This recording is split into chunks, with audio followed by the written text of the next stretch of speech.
சிலரின் கூடுதலின் பேர்ல நாம் தமிழர் கட்சியினரும் இன்னும் பலரும் வருண் ஐபிஎஸ் அவரையும் அவருடைய மனைவியும் தகாத வார்த்தைகள்லையும் கொச்சைப்படுத்தக்கூடிய வார்த்தைகள்லையும் பதிவிடுறாங்க. அவங்களுடைய பட்டியலை நான் தயார் பண்ணி வச்சிருக்கேன். அதெல்லாம் வெளியிடப்பட்டால் அதை வெளியிட்டோம்னா சீமான் அவரே சொல்றாரு. அதுக்கப்புறம் அது நம்ம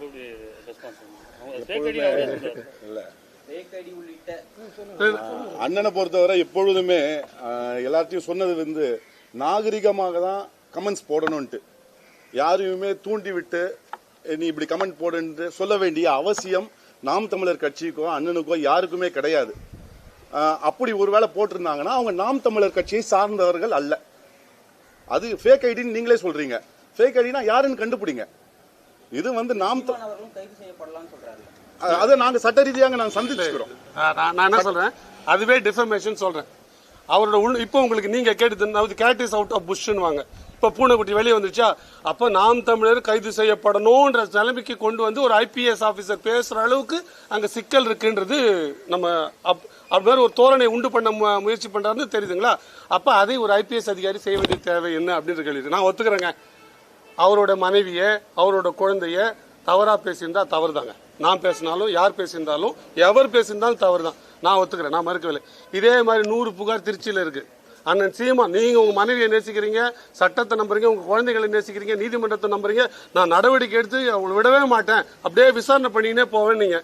நீங்க நீதிமன்றத்தை நம்புறவங்க, சட்டத்தை நம்புறவங்க ஏன் கைது பண்ணவங்களை கண்ணை கட்டி வச்சு நைட்டு பூரா அடிச்சீங்க? இதுதான் நீங்க சட்டத்தை நம்புற விதமான்னு நான் கேட்கறேன். இப்படிதான் நீங்க சட்டத்தை நம்புவீங்களா? ஒரு இழிச்சவன் அவனாவது போட்டான், அவன் வாய் வார்த்தையா போட்டான், ஆனா அவன் கண்ணை கட்டி வச்சு யார் எந்த காவலர் தாக்குறாரு எங்க தாக்குறாருன்னு தடுக்க கூட வழி இல்லாத கண்ணை கட்டி வச்சு நைட்டு பூரா அடிச்சிருக்கீங்க. இதுதான் நீங்க சட்டப்படியா செய்யற வேலையா? இதுதான் சட்டத்தை நம்புற வேலையா? சரிங்க, உங்களுக்கு வலிக்குது இல்ல? உங்க மனைவி சொன்ன வலிக்குது இல்ல? உங்க மகளை சொன்ன வலிக்குது இல்ல? உங்க குடும்பத்தை சொன்ன அப்படி அண்ணன் சீமான் அவர்களை பத்தி பேசப்படுதா இல்லையா? அவரோட தாயாரை பற்றி பேசப்படுதா இல்லையா? அவங்க மனைவியை பற்றி பேசப்படுதா இல்லையா? எது மாதிரி அது 4-5 வயசு குழந்தைய பற்றி பேசப்படுதா இல்லையா? அதை பற்றி புகார்கள் இருக்குதா இல்லையா? அவர் தானே உலக ரட்சகரே, எல்லாருக்கும் ஒரு மருந்து சப்ளை பண்றவரு, வாட்ஸ்அப்ல போடுறவரு, ட்விட்டர்ல போடுறவரு. இந்த புகாரை ஒரு அரசு அதிகாரி, ஒரு ஐபிஎஸ் அதிகாரி என்ன நடவடிக்கை எடுத்தாரா இல்லை? ஏன் எடுக்கல? அப்போ உங்களுக்கு தேவைன்னா நீங்க போய் காலையில புகார் கொடுத்தா நைட்டு கைது பண்ணி கட்டி வச்சு அடிக்கிறாங்க. ஆனா எங்க வீட்டு பொம்பளைங்களை, எங்க அம்மாங்களை, எங்க குழந்தைங்களை, எங்க கூட பிறந்தவங்களை அசிங்கமா ஆபாசமா யாரோட தொடர்பு பேசும்போது இன்னைக்கு இதை ரசிக்கிறீங்களே, அப்ப நீங்க சரியான அதிகாரியா? நீங்க இல்ல ஒரு சார்புடைய அதிகாரி நாங்க சொல்றோம். இதான் ஃபேர் கிரிட்டிசிசம். இது எப்படி டிஃபர்மேஷன் வருது? Fair criticism. நீங்க சரியான அதிகாரி தான் நடவடிக்கை எடுத்திருக்கணும். ஏன் எடுக்கல நீங்க? அப்ப இதுல இருந்து தெளிவு என்னன்னா, வருண் ஐபிஎஸ் அவர்கள் திமுகவிற்காக வேலை செய்கிறார். இது எங்களோட குற்றச்சாட்டு. நிரூபிக்கிட்டோம். அவர் எல்லோருக்கும் சம்பந்தம் 200 புகார் திருச்சி மாவட்டத்தில் மட்டும் இருக்கு. தமிழகம் பூரா 2000 புகார் இருக்கு கொடுத்த நிலுவையில். ஒரே ஒரு புகார்ல திமுகவினர் மீது, திமுக ஐடி விங் மீது இந்த சூர்யா பான் டு வின்னு போட்ட மாதிரியானது பல போக்கிலிகள் போட்டுட்டு இருக்காங்க. ஒரு நடவடிக்கை எடுத்தாங்க தமிழகம் முழுதும்? சொல்லுங்க.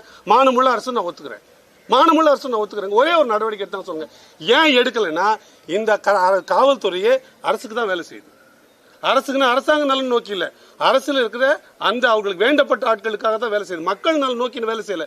இவ்வளவு இருந்தும் இவ்வளவு வன்முறைகள் எங்க மேல ஏவப்பட்டோம், எங்க மேல பல குண்டர் வழக்குகள் போடப்பட்டோம். சும்மா அவங்களே அனுமதி கொடுக்குறாங்க, போய் நடத்துறோம், கூட்டம் நடத்தி முடிச்சோன்னா நீங்க அனுமதி இல்லைன்னு அவங்களே அதை கீழ்ச்சி போட்டுட்டு அவங்களே வழக்கு பதிவு பண்றாங்க. 350 பேர் மேல பேர் இல்லாம இவ்வளவு வழக்கு போட்ட பிறகு நாங்க காவல்துறையை பத்தி பேசல, காவல்துறையை பத்தி நாங்க குறை சொல்லல, கிரிட்டிசைஸ் பண்ணல. இப்பவும் காவலர்கள் நலனை பேசுறோம். 8 மணி நேரம் வேலை கொடுங்க, அங்க இருக்கிற பெண் காவலர்கள் எங்க சிறுநீர் கழிக்க கூட ஒதுங்க இடங்கள நாங்க பேசுறோம். ஏன்னா எங்களுக்கு புரியும், அது காவல்துறைக்கு ஏற்பட்டிருக்க நெருக்கடி. எந்த அரசு இருந்தாலும் அங்க வேலை செய்யற காவல்துறை இப்படிதான் வேலை செய்யணும் எங்களுக்கு தெரியும். நாங்க அதை ஏற்கிறோம், அதனால அதை புரிந்து கொள்கிறோம். ஆனா தனிப்பட்ட முறையில் வன்மம் கொண்டு வருண் ஐபிஎஸ் போல செயல்படுறவங்க போது இப்படிதான் பேச வேண்டி வரும். இதை ஆரம்பித்து வைத்தது வருண் ஐபிஎஸ் அவர்கள் தான்.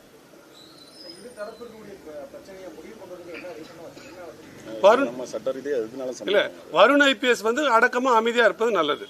அவர் அரசியல்வாதி போல செயல்படாமல், ஒரு ஐபிஎஸ் அதிகாரி எப்படி தன் சட்டம் ஒழுங்கு வேலையை எப்படி செய்வாரோ, தனக்கு இட்ட பணி எப்படி செய்வாரோ அதை மட்டும் செய்யணுமே தவிர, அவர் தினம் போய் யூனிஃபார்ம் போட்டதெல்லாம் போட்டோ எடுத்து பெரிய சூர்யா ரேஞ்சுக்கு பில்டப் பண்றதெல்லாம் தேவையில்லை. அந்த வேலையெல்லாம் செய்யாம அவர் வேலையை அவர் செய்தா, மக்கள் வேலையை தான் நாங்க செய்யறோம். நாங்க எங்க வேலையை மக்கள் நலனுக்காக நிக்கிறது தான். அந்த வேலையை நாங்க செய்வோம். அதுக்கு இடைஞ்சல் இல்லாம அவர் வேலையை அவர் செய்தால் எங்கள் மேல வழக்கு போடட்டும், நாங்க எங்கெல்லாம் அனுமதி இல்லாம எங்களை கைது பண்ணட்டும், எங்கள் மேல நடவடிக்கை எடுத்தோம், அதை நாங்க எதிர்கொண்டுக்கிறோம். ஆனா இது போன்ற தனிப்பட்ட தாக்குதல்களை நாங்க விட மாட்டோம். அதனால எப்படி சூர்யா அவர்கள் வருண் அவர்கள் தொடங்கி வைத்தாரோ அதே போல முடிக்க வேண்டிய வேலை அவர்கிட்ட தான் இருக்கு. அவர் அடக்கமா ஒரு மாசம் இருந்தாருன்னா இது ஆட்டோமேட்டிக்கா முடிஞ்சும். வேற ஒண்ணும் இல்லை.